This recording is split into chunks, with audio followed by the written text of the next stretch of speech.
Richard Trenton Chase. A serial killer, a cannibal and necrophile who used Sacramento as his hunting ground. He's found to have killed 6 people between 1977 and 1978. Labeled the Vampire of Sacramento, due to him drinking the blood of his victims. Join me as we explore the life and crimes of Richard Chase. Welcome to Simply Told.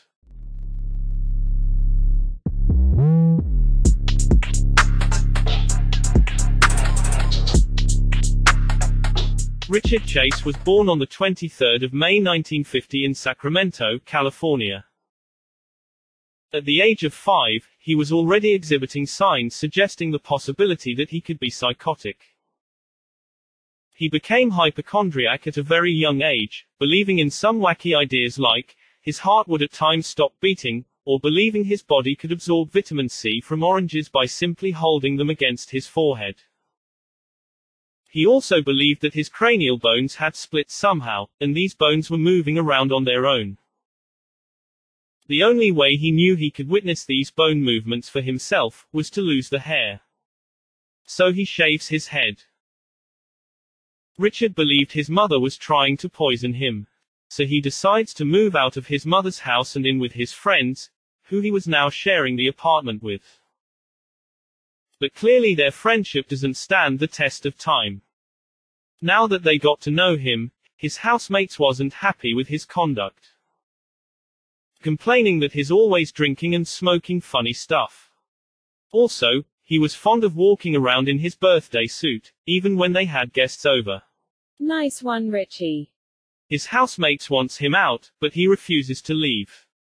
So his housemates moves out instead. Now alone in the apartment, Richard's mind begins to wander.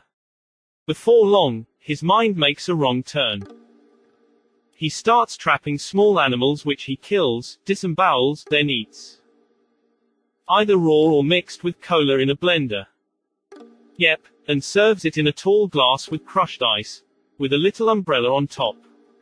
Probably. Why would anyone want to do this? Richard had this theory, that by consuming the animal bits, it was somehow slowing down, or maybe even stopping his heart from shrinking down in size. Another one of Richard's wacky ideas.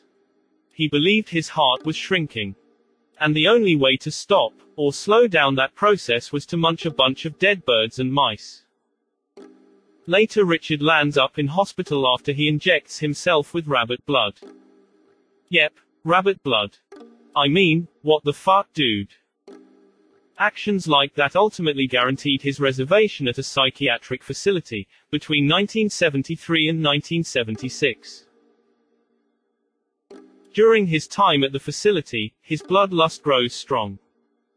To the point that he starts to trap birds for their blood. Even admitting to extracting blood from therapy dogs with a syringe. Due to his blood fixation, clinic staff names him Dracula. And after running a battery of tests, Richard was finally diagnosed with paranoid schizophrenia. After undergoing treatment, he was released back into society, and back into his mother's custody.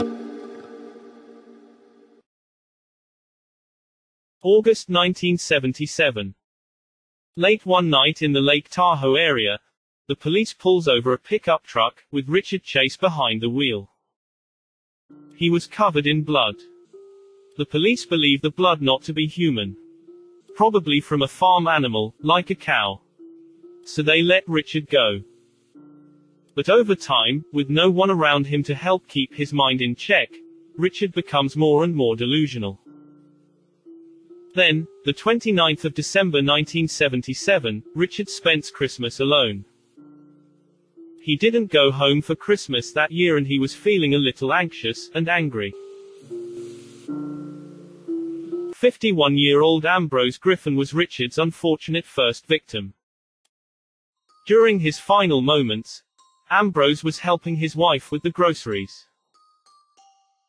Richard was cruising past his street at that time, when suddenly a shot goes off, and Ambrose gets shot in the chest with a .22 caliber pistol. That first kill did something to Richard. almost like an awakening. The 23rd of January 1978. Richard, still messing around with wacky ideas, believed that an unlocked door meant he's allowed to enter. An unofficial invitation, if you like. Unlike a locked door, telling him to keep on moving. So when he tried the door of then pregnant Teresa Wallen, and found it unlocked, he enters. All his victims were the unfortunate individuals that never locked their doors. Teresa is shot 3 times with the same .22 caliber. He then proceeds to stab her repeatedly. Afterwards, he then cuts her open, and removes some of her organs. He drinks her blood using a plastic container as a cup. Yum. The 27th of January 1978.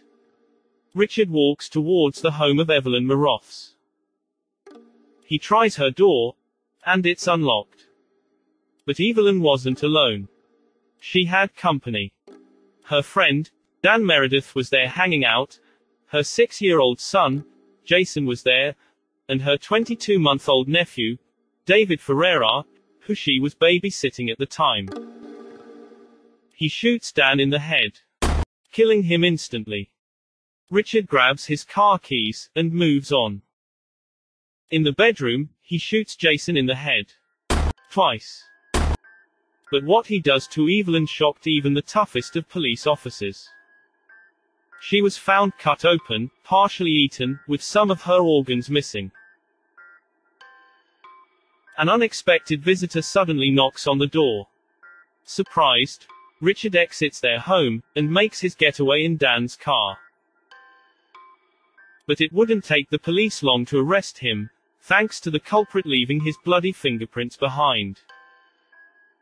Fingerprints was matched to Richard Chase, leading to his arrest shortly afterwards. What happened to the baby? Evelyn's nephew, David. David's decapitated remains was discovered months later, behind a church. In his apartment, police finds his blood-stained utensils, and in his fridge, they find brains. Human brains.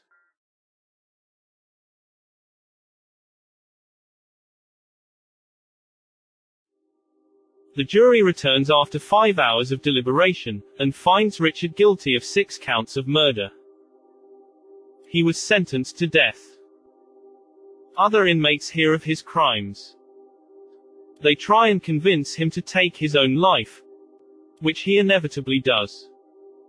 He stashed his anti-anxiety meds, stockpiling them till he had a fatal amount. 1980. Day after Christmas, Richard Chase was found dead in his cell. And that is how his story ends. Hey everyone. Hope you enjoyed this week's episode of Richard the Vampire. The man that invented cherry cola. Probably. Take a moment to see what else this channel has to offer.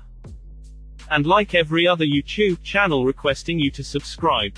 This channel, my friend, is no different. Please subscribe. Help me grow this channel.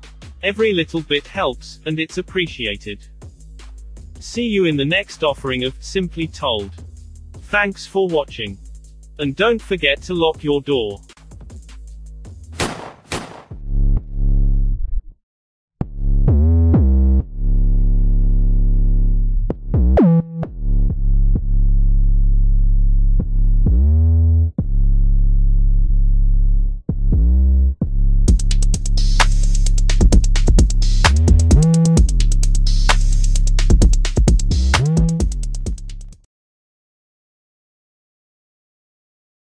Like, comment, subscribe.